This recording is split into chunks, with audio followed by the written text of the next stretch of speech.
세계는 넓고 이슈는 많다. 우리 시야를 국제적으로 넓혀봅니다. 국내 뉴스, 국제 뉴스 다 덤벼라. 지금은 글로벌 시대. 지글시 시작합니다. 국제적으로 토크 한번 해보겠습니다. 국제 군사 외교 안보 전문가 김종대 전 의원 나오셨습니다. 안녕하십니까. 네. 김종대 전문가가 전문 영역이 아닌 데가 뭐가 있습니까? 여성 문화 이쪽에도 아주 강하십니다. 아니 뭐 그렇진 않고요. 네. 예. 송충이는 솔잎을 먹어야지 제가 다른 데 넘실거리면은. 알겠습니다. 예. 네, 세계적인 평론 스케일입니다. 미국 그리고 국제뉴스 깊이가 대단하십니다. 이승원 평론가 어서 오세요. 네, 안녕하세요. 이승원입니다. 네, 반갑습니다. 물어보고 싶은 게 너무 많았어요. 많아가지고 얼른 오시기를 제가 고대하고 있었습니다. 잘 오셨습니다. 누리호 얘기부터 할까요? 네. 누리호를 발사했어요. 근데 쏘는 데는 북한이 좀 잘하지 않습니까? 기술도 그렇죠. 있고요. 네. 그래서 북한은 어떻게 보고 있을까? 그거 물어보고 싶었어요. 일단은 그 상업용 위성이고 군사용이 아니기 때문에 네. 특별한 주변국이나 북한에서 입장 표명은 없습니다만 네. 만약에 이게 미사일 전용으로 될 위험성이 존재한다면 앞에다 폭탄만 달면 뭐. 같은 기술이에요. 예. 예, 같은 로켓에 앞에 달린 게 위성이냐 네. 아니면 탄두냐의 네. 차이인데 그렇다면 아마 그 국제사회로부터 또 규제가 예상이 되고 예. 또 여러 가지 문제가 있습니다. 그래서 우리나라는 한결같이 단거리 미사일 외에는 중거리 미사일은 갖는다는 정책을 일체 표방하지 않고 순수하게 우주를 상업적으로 이용하기 위한 이런 도전이거든요. 네. 그래서 아직까지는 그런 면에서 뭐 국제사회에도 잘 설득이 됐고 네. 북한도 그다지 반응을 보일 필요가 없는 것 같습니다.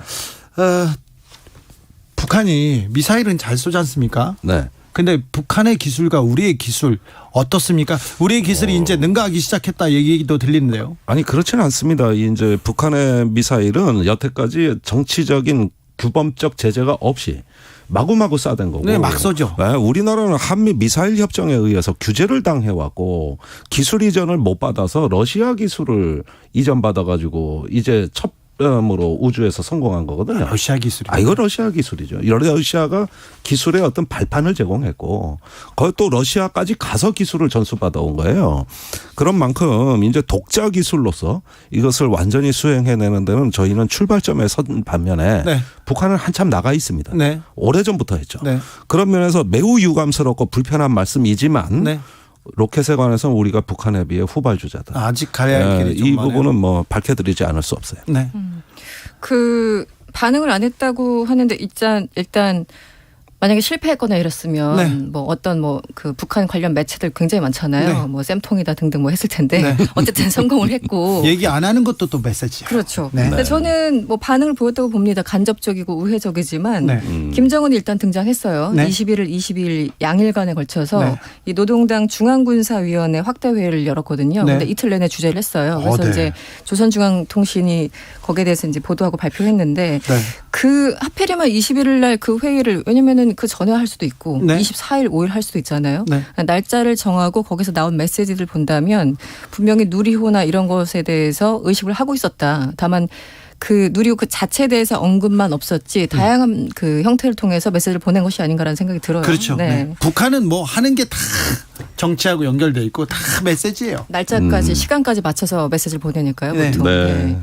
그 노동당 중앙군사위원회 좀 더 말씀드리면 일단 이틀간 진행이 됐고 김정은이 이런 얘기를 합니다. 이 그러니까 전방부대죠. 전방부대들의 작전 능력을 높이기 위한 중요 군사적 대책들을 취하고 있는 당의 어떤 견해와 결심을 피력했다 이렇게 얘기를 했는데 한마디로 새로운 어떤 작전 계획을 이제 수정하거나 뭐 작전 임무를 추가하거나 이런 내용들이 좀 논의가 된 것 같습니다. 그래서 내부적으로 본인들도 그러니까 우리들도 뭔가를 준비하고 있다 이런 메시지를 강력하게 보내고 있는 상황입니다. 네, 그게 그 최근에 단거리 미사일을 많이 실험했거든요. 마침 그 회의를 하는 벽면에 포항 쪽에 지도가 네. 걸려 있었는데 네, 맞습니다. 이제부터는 그 남한의 후방 지역, 포항이나 부산 이런 어떤 일대를 타격할 수 있는 단거리 미사일에 의한 작전 계획을 보여주는 것이고 또 최근에 이제 북한의 핵의 전술 무기화 계속 강조되고 있는 추세를 비춰봤을 때 여차하면은 어떤 한반도 전장에서 우리의 어떤 주요 지점들을 파괴할 수 있는 전술핵 무기 가능성도 시사하고 있는 겁니다. 그런 만큼 이번 중앙 확대 군사 회의에서는 이런 군사 정책뿐만이 아니라 정책 전략 다 검토가 되고 이게 확대 회의라 가지고 어떤 군정에 관한 사항 그러니까 뭐 인민군의 정신무장이라든가 네. 결속이라든가 이런 강대강 대응을 할 수 있는 어떤 힘을 한번 비축해서 이걸 갖다가 전체 군을 갖다가 한번 점검하는 이런 종합적인 그 국방정책 점검회의 1년에 한 번 정도 있을 법한 네. 이런 회의로 진행이 됐다는 거예요. 네. 밖에 비가 많이 내리고 있습니다. 재난 속보 알려드립니다. 장마 전선 영향으로 많은 비 예보되어 있습니다. 산사태 발생 우려되는 상황입니다. 서울, 경기, 강원, 전남, 제주 지역에는 산사태 위기경보 주의 단계가 발령됐습니다. 산사태 취약지역 주민 그리고 방문객 등 산지와 인접해 있으신 분들 안전한 곳으로 이동하여 주시기 바랍니다. 집중호우 시 산지와 인접한 주택에 머무르지 마시고 산으로부터 떨어진 안전한 친인척 집이나 마을 회관으로 이동하시기 바랍니다. 대피시 주변의 고령자 등 재난 사각지대 주민을 살펴 함께 이동하여 주시고 가스밸브와 전기를 차단하여 2차 피해를 예방하여 주시기 바랍니다. 재난방송과 기상방송에 귀를 기울여 주시고요. 인명피해가 우려될 경우 119에 구조를 요청하시기 바랍니다. KBS 1라디오를 조금 틀어놓고 계셔야 됩니다. 장마철에는. 네. 이번엔 미국으로 가겠습니다. 미국 물가는 어떻게 됩니까? 미국 저 바이든 대통령 이게 지금 갈 길이 먼데 막 넘어지고 괜찮습니까?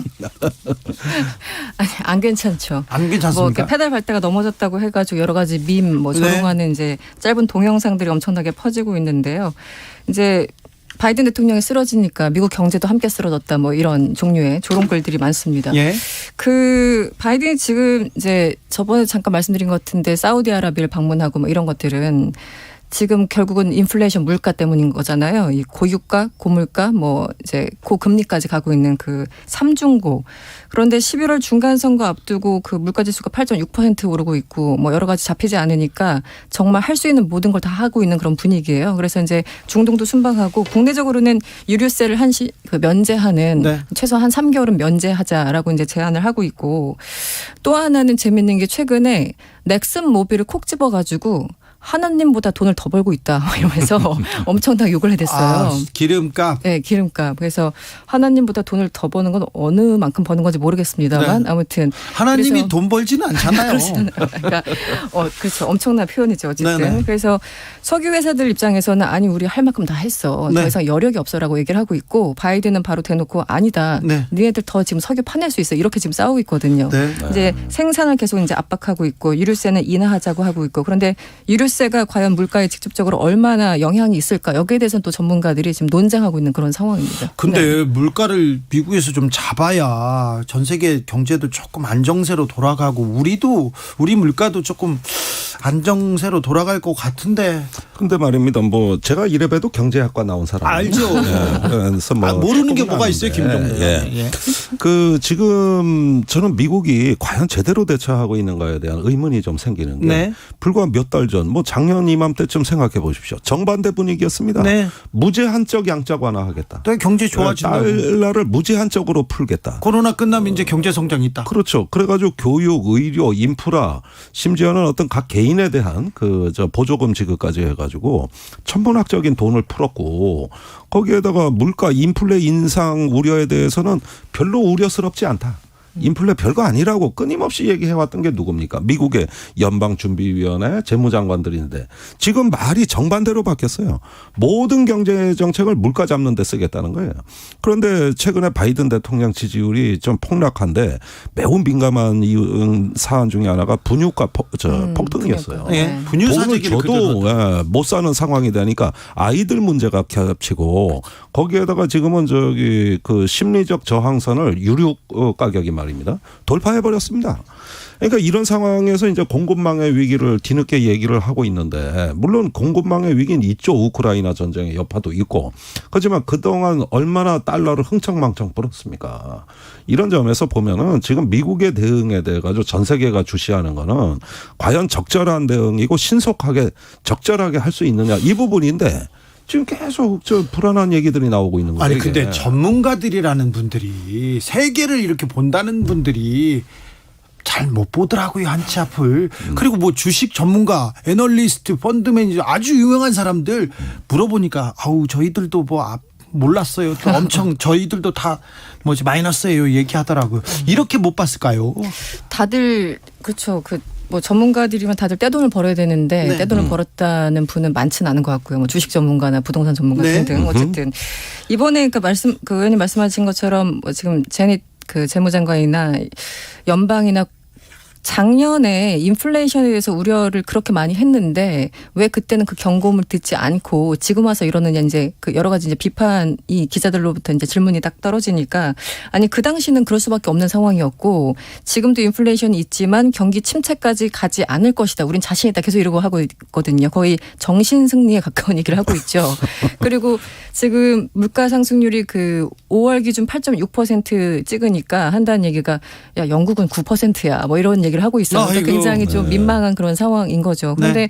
당시에는 어쨌든 돈을 풀어가지고 경기 침체 코로나 2년 그 지속되는 기간 어떤 식으로든 살려야 된다는 생각을 했던 거고 여러 가지 또 실업률도 네. 있었으니까 지금 와서 이제 갑자기 기아를 바꾸려고 하니까 급속하게 여러 가지 앞뒤가 안 맞는 상황이 된 건 맞습니다. 그런데요. 네네. 물가를 잡기 위해서 저기에서도 막 세금 깎아주고 낙수 효과 노리고 그런 정책을 펴는 미국에서는 그런 정책을 펴지는 않는 것 같습니다.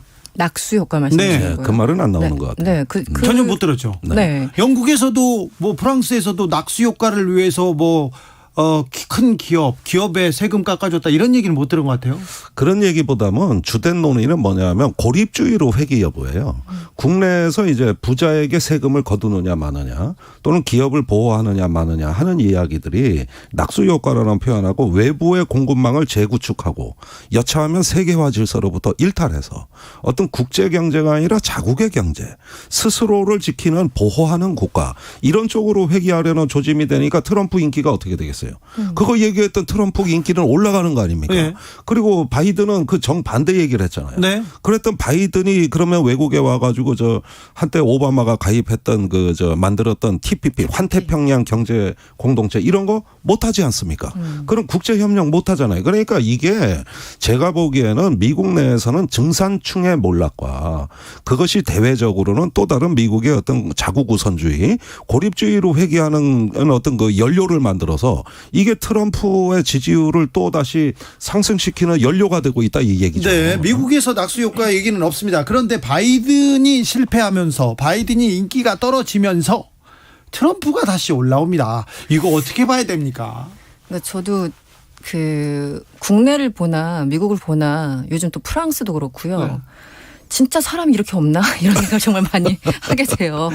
마크롱 같은 경우도 뭐 2달 전에 대선에서 어쨌든 이겼지만 최근에 이제 총선에서 과반 획득도 못하고 그렇죠. 참패했다고 네, 봐야죠. 사실상 참패했죠. 극우파가 저번에 한 8석인가 했는데 이번에 80석 이상 받았으니까. 극우파하고 좌파들 네, 약진이죠. 그렇죠.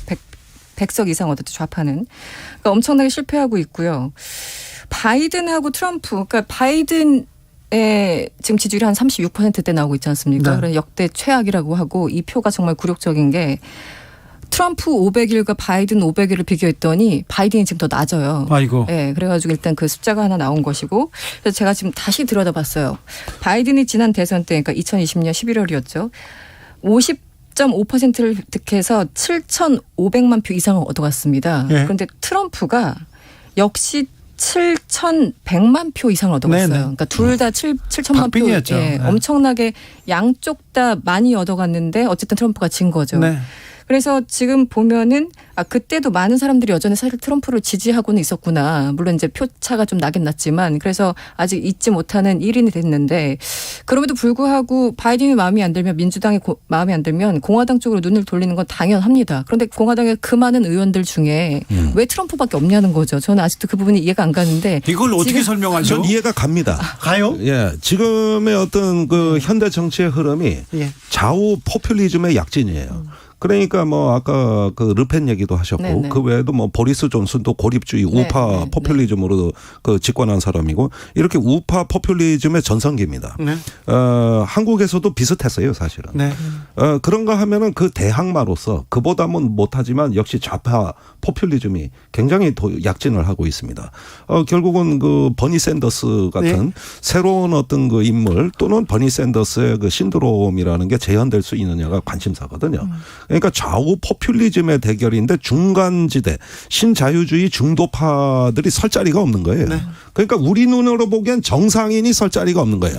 세상에 미치면 같이 미쳐야지. 좌로 미치든 우로 미치든. 일단 미쳐야 혼자 됩니까? 정신말짱한 사람들이 설 자리가 없는 거라 이 얘기입니다. 제 얘기는. 지금 정치판이 그렇습니까? 그렇습니다. 국내도 그렇습니까? 비슷해져 가고 있습니다. 비슷해져가요? 예, 그게 문제입니다. 큰 문제네요. 네. 어디 가나 정치의 양극화 때문에 지금 네. 다들 정신 못 차리고 있는 네. 상황 같아요. 네. 아까 이승원 평론가께서 조 바이든 대통령 지지율이 4주 연속 하락해서 또 임기 중에 가장 낮은 수준인 36%를 기록했다고 로이터 통신이 22일 보도했습니다. 로이터가 네. 여론조사 기관 입소스에 의뢰해서 실시했습니다. 저는 해야 돼요. 이것도 여론조사를 얘기합니까? 개요를? 아니 다 미국도? 프로그램을 다 진행하신 네. 분들이니까 안 해도 되는데 저는 해야 됩니다. 아. 네. 저는 해야 돼요. 왜 그런지는 모르겠습니다. 유의하겠습니다. 네, 알겠습니다. KBS 공정과 신뢰. 네. 가보겠습니다. 그런데요. 자, 러시아는 어떻습니까? 오히려 러시아는 막 루블화가 가치가 올라간다고 하고 주가도 괜찮다고 하고 아이고 석유 팔아서 돈도 많이 벌었다고 하고 그리고 뭐 푸틴 뭐 괜찮다고 하고 하키를 했다고 하고 어떻습니까? 러시아로 가봅니까? 푸틴 건강 이상설은 사실 오래전부터 나왔었고 최근에 나온 이제 뭐 영상이나 사진 보면은 아픈 건 맞아요. 네, 아파 보이죠. 그냥 그러니까 전문가들 눈에는 많이 아파 보이고 일반인 눈에 보기에도 좀 아파 보이는데 왜냐면 저도 이제 자세히 사진을 봤는데 네. 전 전문가는 아니지만 이 팔이나 서 있는 모습 그리고 발 왼쪽 발을 이렇게 움직이는 그런 모습들 보면은 어쨌든 뭔가 어딘가 아파 보여요. 아 근데 저는 네. 젊었을 때부터 뭔가 네. 이상하게 아파 보이고 정상이 아니라고 보였거든요. 그런데 네. 아프다 얘기를 듣고 보니까 또 아파 보이더라고요. 그러니까요. 네. 예, 상승작용인데 어쨌든 전문가들은 여러 가지 병들을 좀 의심하고 있는데 네. 사실은 어느 나라나 정상들의 건강 상태라는 건 국가 기밀이잖아요. 네. 그리고 더군다나 전쟁 상황에서 지금 대장의 몸이 아프다 그러면 안 되니까 네. 지금 그 러시아 외무장관이나 등등 이제 고위 관료들은 다들 굉장히 매일 운동하고 있고 매일 동영상이나 TV를 통해서 푸틴의 모습을 보지 않느냐 굉장히 건강하다라고 얘기를 하고 있는 겁니다. 그런데 건강하다 얘기하는 것 자체가 그러니까요. 그러니까 그냥 강력하게 반박하고 있는데 왜냐하면 혹시 약간 틈을 보이면 왜 이제 지금은 약간 들어가긴 했습니다. 쿠데타. 얼마 전까지만 해도 쿠데타 얘기가 나왔었지 않습니까? 그래서 푸틴을 제거하고 뭐 어떤 사람 안 치기로 했다 그런 시나리오까지 나온 상황이었기 때문에 빈틈을 보이면 안 된다고 생각을 했을 테고 그래서 크렘린궁에서는 굉장히 강력하게 이것을 부인하고 반박하고 있는 그런 상황이죠. 이게 네. 서방 언론대로라면 네. 사실 푸틴의 병 그 증상이 하도 많아가지고 뭐 파킨슨 병을 네. 앓고 있다, 혈액암을 앓고 있다부터 해가지고 병명이 한 5가지 나왔어요. 한 5년 전에 돌아가셨어요. 네, 그렇게 정상이에요. 네. 그런데 사실은 그런 뉴스가 대부분 과장됐다고 저는 생각을 하고 그러나 한 가지 우려되는 건 뭐냐면 판단력의 문제입니다. 그렇죠. 네. 그러니까 그렇죠. 신체적인 문제보다는 네. 맞습니다. 네. 이 러시아가 우크라이나 침공할 때 그 많은 망상에 가까운 네. 무모한 어떤 그 판단력, 그다음에 그 준비 부족 이런 걸 봤을 때 한 나라의 어떤 의사결정 체계가 어떤 푸틴을 정점으로 해가지고 지나치게 한쪽으로 그렇죠. 편향이 돼서 네. 지금 정상적인 국가 이성이 작동하느냐 이거예요. 지금 푸틴이 전쟁을 일으킨 거의 좀 뭐라고 해야 되나요? 전쟁을 일으킨 격한 표현을 쓰고 싶습니다만 아까도 썼기 때문에 죄송합니다. 네, 안 쓰겠습니다. 그런데 전쟁 미치광이로 이렇게 계속 서방에서 압박하면 푸틴이 그래? 다른 결정을 또 의도되지 않은 그냥 격한 결정을 할까 봐 그게 걱정이에요. 아니 그러니까 지금까지의 무모함을 보면 항상 서구에서 예상했던 경계선을 뛰어넘었거든요. 네. 설마 쳐들어오겠어 하는데 쳐들어왔거든요. 예. 그리고 좀 그만할 줄 알았는데 더 하거든요. 네. 이런 걸 봤을 때 우리가 설정한 어떤 그 규칙과 기준을 항상 러시아는 초월해 왔다. 네. 그런데 여기에서 비정상적인 어떤 판단이 개입된다면 대단히 위험한 겁니다. 그런 점에서 최근에 미국의 CSIS 국제전략연구센터가 여차하면 푸틴이 폴란드로 그 전쟁을 네. 확전하는 네. 이런 옵션을 고려 중인 걸 심각하게 봐야 된다. 이런 경고가 나온 것도. 주변에 벨라루스 그다음에 리투아니아 다 아주 벌벌 떨고 있어요. 그 보고서 제목이 다가오는 폭풍 커밍 스톰이거든요. 네. 저는 그런 경고를 지금 무시할 수가 없다. 알겠습니다. 유심히 봐야 된다는 거예요. 다가오는 폭풍 거기까지 엄청 좋았는데 커밍스톤. 야, 좋네요. 저기 러시아 같은 경우는 이제 지금 여러 가지 핵에 대해서 각국이 상대방이 핵으로 공격할 것 같을 때 핵의 공격을 우리가 입게 되면 핵으로 이제 맞대응한다. 이게 이제 기본적인 입장이었는데 러시아도 몇 년 전에 아예 좀 입장을 좀 바꿨죠. 한마디로 네. 핵을 쓸 수 있는 그 전제 조건을 좀 낮춰놨습니다. 벽을 네. 낮춰놨고. 그리고 최근에 그 핵태세 보고서 그 워싱턴에서 나온 핵태세 보고서를 보면은 뭐 핵에 대해서 여러 가지 조건들이 있는데 핵심 이익을 침해하지 않는다면 우리는 핵을 쏘지 않을래. 그런데 이 핵심 이익이라는 게 굉장히 주관적이잖아요. 지금 벌써 핵이 너무 많이 나왔어요. 네. 네. 그러니까 이제 핵. 김정은이 지난 4월에 열병식에도 그랬죠. 근본 이익을 침탈받을 시에 우리는 네. 핵을 쓸 수 있다. 이렇게 네. 해서 계속 그 서로 핵을 가진 나라들이 엄청나게 서로 계속 긴장을 가열되고 고조시킵니다. 있는 네. 그런 상황. 근데 아까 의원님 말씀하신 것처럼 만약에 판단력이 흐려지면 푸틴이 어떤 결정을 내릴지 사실 그게 걱정되는 부분이고 저번에 이제 한참 우크라이나 전쟁 가운데 옆에 사람 이제 같이 대동하고 나왔는데 그 핵가방 들고 이제 다니는 그런 장면들이 있었잖아요. 아이고. 그래서 이제 여러 가지 전술핵 같은 것들을 혹시라도 쓰게 되면 과연 어떻게 되는 것인가. 네. 선희님께서 말싸움만 하는 패널보다 오늘 두 분 너무 좋아요. 좋죠. 이 코너 좋아. 나그랑님도 했습니다. 예, 그럼요. 네, 좋습니다. 가장 수준 높은 코너입니다. 자, 어디에 내놔도 부끄럽지 않은. 네. 저는 아니고요. 자. 나토로 가보겠습니다. 네. 나토 정상회의 있는데 지난주에 김종대 의원께서도 좀 우려를 몇 가지 표했는데 자, 나토에서 뭘 또 취해 와야 될까요? 그리고 또 김건희 여사는 이 국제 무대에 이렇게 나가시는데 어떤 일을 하고 오셨으면 좋을까요? 네, 그 지난주하고 달라진 점만 일단 짚어드리자면 네. 그 나토 정상회의에서 그 뉴질랜드, 호주, 일본과 그 사자 정상회담 이게 아무래도 추진될 가능성이 높아진 것 같아요. 네. 이렇게 되면은 미국의 인도 태평양 전략의 핵심 멤버들입니다. 네. 그렇게 거기에 이제 우리가 들어가는 거니까 이거는 거의 뭐 쿼드 가입에 비견되는. 아, 그렇습니다. 예, 매우 중대한 어떤 그 변화라고 볼 수가 있는 거고 또 아시아의 나토화를 촉진할 수 있는 핵심 국가들이에요. 그런 만큼 앞으로 한미일 안보 협력과 어떤 미국의 인도 태평양 전략에 편승하는 전략이 강화될 수 있는 이런 신호로 이 나토 정상회의가 활용될 가능성이 높다. 그다음에 김건희 여사도 동행한다. 네. 그 배우자 행사 참여하는 거거든요. 네. 예, 그것도 아마 또 국내 언론의 대단한 관심사가 될 것 같고요. 예.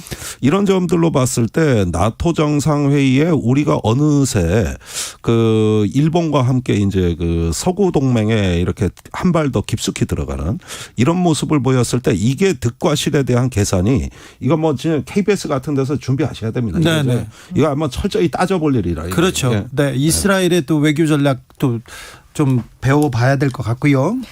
김성환 실장 같은 경우 어제 기자회견을 했죠. 그래서 기본적으로 한미일 정상회담 개최 가능성이 열려 있다. 네. 못 박은 건 아니지만 가능성이 매우 높아 보이고. 한미일 정상회담까지요. 네. 그리고 한국, 일본, 호주, 뉴질랜드 이제 4개국 이번에 초청국들이 따로 이제 만나서 환담하는 일종의 뭐 정상회담이죠. 그 자리는 마련된 것 같고.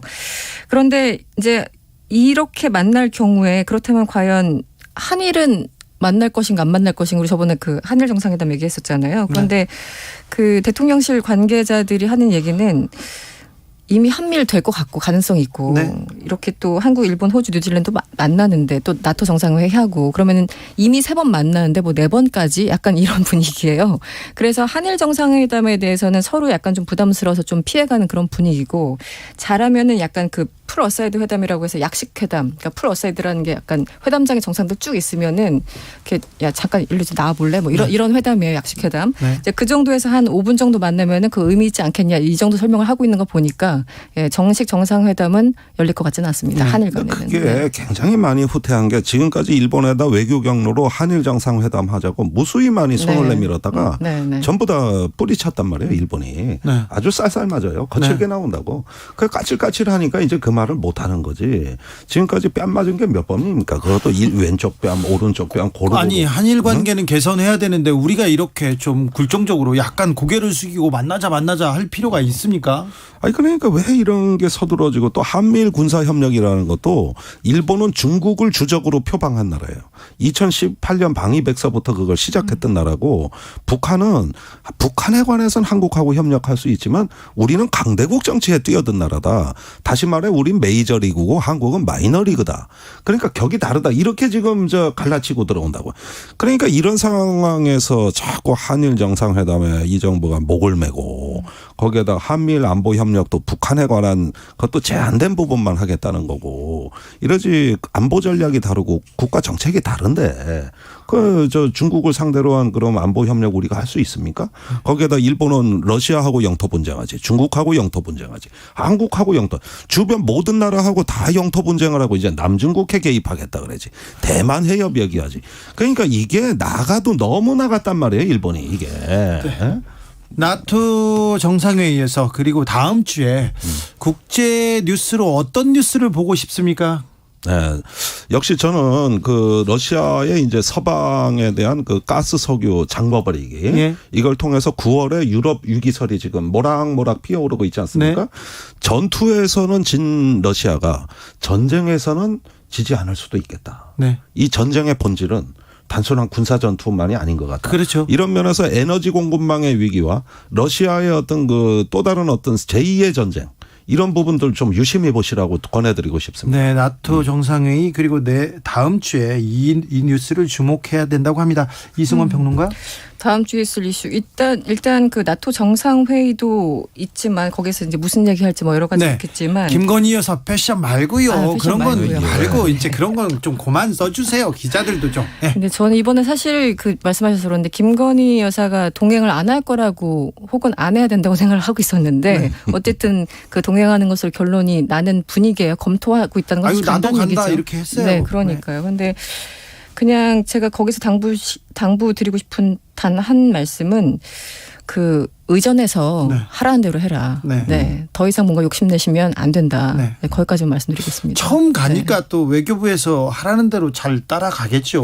영화관에 가고 싶고 빵집에도 가고 싶을 건데. 아니 그래도 거기까지 가서 그 국제 그러겠어요. 무대에서 어떤 뭐 소탈함, 뭐 개인기 이런 거 별로 안 통합니다. 그렇죠. 그렇기 때문에 외교 무대에서는 네, 거기서는 굉장히 격식과 예의가 좀 있어야 되는 것이고 그것이 또 첫 만남이기 때문에 네. 서로도 사전 조사 다 하고 오거든요. 네. 네. 이력에 대해서도 그러니까 그냥 의정에서 시키는 대로 네. 네, 거기서 원하는 대로 그 정도만 해도 국제적으로도 네. 굉장히 관심살 거예요. 네, 제2부속실이 없어서 이것도 뭐 누구 조언을 받을지 모르겠습니다. 알겠습니다. 지금은 글로벌 시대 마무리하겠습니다. 김종대, 이승원, 김종대 두 분 오늘도 감사했습니다. 감사합니다. 고맙습니다. 네, 조금 더 하고 싶어요. 네. 가지 말고 여기서 얘기하고 가세요. 네.